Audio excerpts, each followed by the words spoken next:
Good afternoon, everyone. Appreciate you all joining us for the post-game press conference for the Mercer Bears. We are joined by head coach Susie Gardner, senior forward Jaron Doherty, and senior guard Shannon Titus. We will begin with opening remarks from Coach Gardner and follow up with questions for Jaron and Shannon. Lastly, we'll circle back with Coach Gardner for any other questions. When asking questions, please wait until the microphone is handed to you to ask your question. For any virtual questions, please use the hand raise function and wait to be unmuted. Please be sure to state your name and affiliation prior to asking your question. Coach, we'll start with your opening remarks. Well, it's been a long time since we lost. You know, we won 12 games in a row. Last time we lost was January the 20th, and you kind of forget what that feels like. And what's tough about this time of year is wonderful as March Madness is. Last Sunday, 68 teams were thrilled, excited, top of the world, and then all of a sudden, at the end of this tournament, there's going to be 67 sad teams and coaches, and that's what's tough about this because it's such an emotional roller coaster. But I'm so proud of our team, and we won a regular season championship, we won a conference championship or tournament championship, and not many teams in the country do that every year. So, really proud of them. Unfortunately, we had the worst case scenario that could have happened when Amoria Neal Tizer went down. You know, our starting point guard, our leading scorer. You know, we prepared really hard all week. We knew how good UConn is, but you don't prepare to have your starting point guard and the player that's going to play 40 minutes go down in the second quarter. You know, and I'm not saying that would have changed the outcome of the game, but it might have changed the margin. All right. Now we'll open it up for questions for Jaron and Shannon. John Altavilla from the Associated Press. Jaron, could you talk about the third quarter? It seemed you guys didn't score in that quarter. What was it about it that was there defensive intensity, or what do you remember about that 10 minutes? Well, you know, UConn's a great team. They do pride themselves in playing great defense and putting pressure, and we did struggle to score in that quarter, as the score shows, but we do trust our coaches, and we're just trying to follow our game plan to the best we could. Howard Magdell with the Next. Shannon, this one for you, actually. There's a legacy that's been built here at Mercer of getting to the tournament consistently, of excellence. I'm just wondering if you had a chance to reflect on your role in that and thinking about being a building block in creating something, you know, that seems really sustainable. You know, my season just ended, and I haven't really had time to reflect a lot, but, you know, I'm so proud of this team and what we've accomplished just this year alone, and then what, you know, I've been through with Coach Gardner. I think it's just amazing, you know, something I'll never forget. Jim Clark from Women's Hoops World. This is for both of you. Coach mentioned it's really hard to adjust even if you have weeks to lose your best player and your point guard. It seemed to me that you guys looked like you just stepped into what had to be done. How did you do that mentally? Because you lose that player. You could see it in UConn's season when they lost that player. They were pretty terrible for a couple of games. You guys seemed to not lose much of the intensity, even though you had a crummy third quarter. Well, I think every day in practice, we just push trust in each other, and we can trust that anyone can step up in any given moment. So just pushing that into each and every player that we have is that we trust them and they all can perform. I think it was hard losing more, but I think because of that, it made us trust each other more and just, you know, count on each other. You know, next one up, no, someone else has to step up now. Any other questions for the student athletes? All right. Thank you both. You can head back down to the locker room. And now we'll open it up to questions for Coach Gardner. So, Coach, Jim Clark, Women's Hoops World. After Amari went down, your freshman kind of came in to run the point, and you guys ended up with 38 points.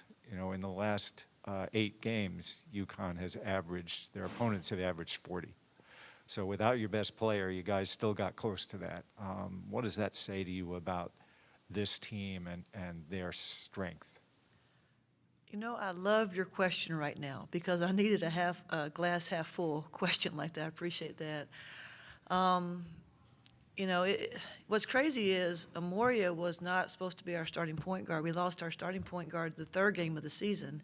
So Amoria had to go in that role, which is why our depth at that position was a little bit less. And then having Aaron Haupt, our freshman, that's a tough call for her to have to do, you know, being a freshman and the magnitude of playing against UConn. I mean, she was with guarding Beckers, and I was just imagining her. I'm like, oh my gosh, what is going through her head? But you know, I think sometimes when tough things like that happen, I mean, it shook us. I mean, we were unable to run a lot of our plays that we normally run because Aaron and India don't really have a large vocabulary in terms of what they can run. But I felt like Aaron did pretty well. What it did, though, was it took her out of position to get open for her threes because she then had to handle the ball. And, you know, that third quarter really absolutely was a nightmare, you know what I'm saying? And because we didn't play awful the first half, but we didn't really handle the third quarter at all. And I think what UConn did was they amped up their defense was amazing. Their press, you know, was great. We got like 3 turnovers in a row that killed us. But, you know, a lot of credit to Aaron and the rest of the players. And we had to just try to buckle in, and then they started hitting threes, you know, and that's what kind of got us. But proud of them. I mean, I hate to look at the score, but, you know, at the end of the day, I think we played as hard as we could. Coach Howard Megdal at the Next. Got a couple for you if I could. You know, the first is just you guys this year were 11th in the nation in defensive rating in terms of points per possession, 13th in terms of threes, and Erin, like you said, was a big part of that. She's your first ever 40% three-point shooter in the time at Mercer. So I wonder whether you think that is sort of the next evolution with this team that consistently gets to the NCAA tournament. Is it a question of finding a way to have the offense match the defense? Honestly, and there'd be no reason for you to, but if you knew the history of our program and our previous teams that went to the NCAA tournament, we were a very potent offensive team, very potent. I mean, I had the point guard that led the country in assist to turnover ratio, like led them. So I'm more used to having a potent offense. We just didn't have, honestly, I mean, we didn't, like, Shannon's a great defensive player, but scoring is not necessarily what she should be. She should not be leading our team in scoring, if that makes sense. So honestly, what we're going to do is we're just going to go out there and try to recruit a little bit taller players, because our problem today with UConn was they were 5'11", 5'11", and 5'11", and we've got to be able, if we want to advance and not just win the SoCon, if we want to advance at some point, which is what I want to do, we've got to have those players that can match the size of at least the guards. But, you know, I think this year defense was more out of necessity because I love coaching offense. We just didn't have as many. Erin was someone that we weren't sure how good she was going to be, and she could fill it up, but we just didn't have enough people around her that, you know, we don't have a low post presence. We don't have scores in the low block. And so that's something that we need to address as well with recruiting. But, you know, we're just going to keep recruiting the best players we can, and hopefully at some point we'll get a seed that makes sense that we can perhaps upset somebody. And then just for Aaron specifically, you know, obviously it's born of necessity, right? But there was a spot, Paige deflected it, got a run out, you called timeout, come over with your hands like this. What are you saying to Aaron, number one, and number two, how significant is it to be able to have teaching moments like this, you know, here at Gamble with a freshman? Yeah, you know, I probably coached Aaron as hard as anybody on the whole team this year. You know, I had the seniors and the super seniors and the transfers, but Aaron was that freshman that I felt like needed a little bit more Susie Gardner love, and she would not think it was love.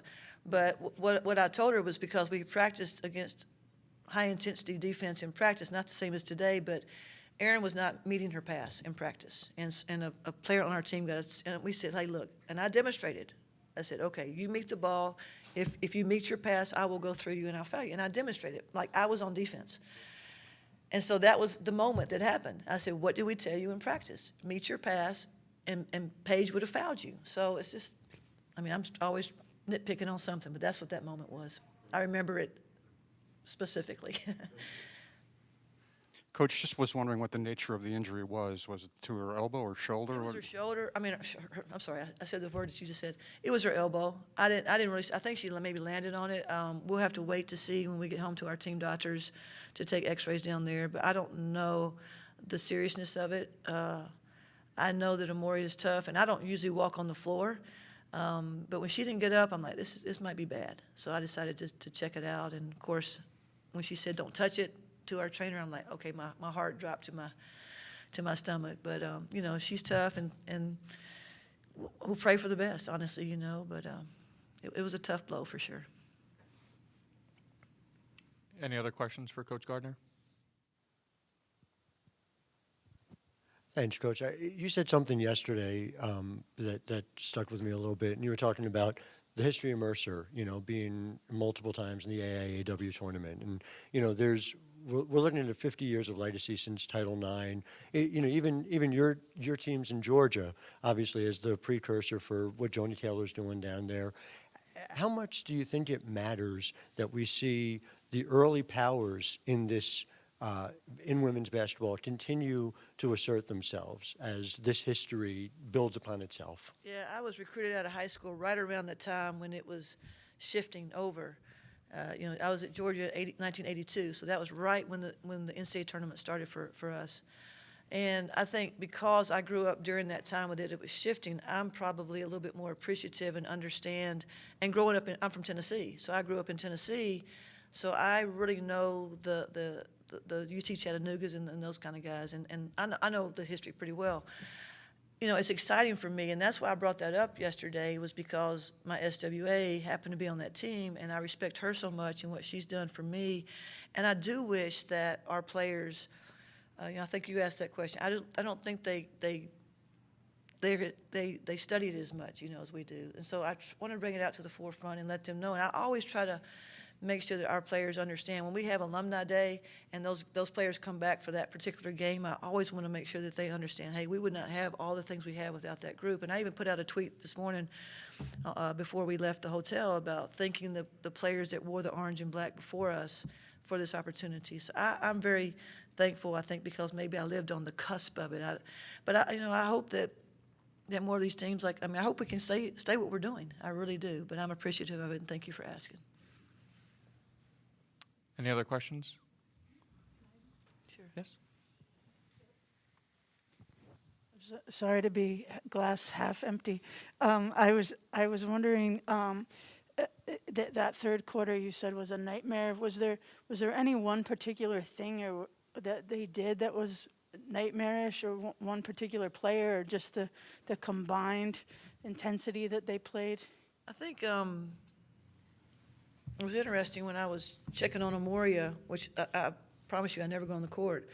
As I walked past Coach Oriema's huddle, I was not eavesdropping, but I feel like I heard him say, every time you get a tip, it needs to be a layup.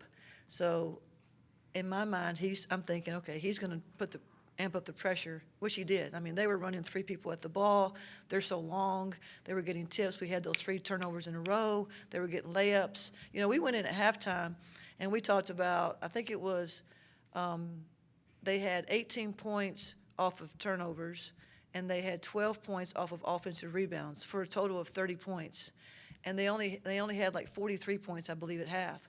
So only 13 of those points were from a set, not transition offense and not offensive rebounds. So if you take those out of the equation, but then again, I feel like it was the press that got us, and then we weren't hitting shots. And I feel like part of it is we're rushing shots. We're not used to that length. We weren't hitting, and sometimes, unfortunately, that's contagious when you're not hitting. When you are hitting, it's also contagious. So it's just a total effort of misery. Thank you. Thank you, Coach.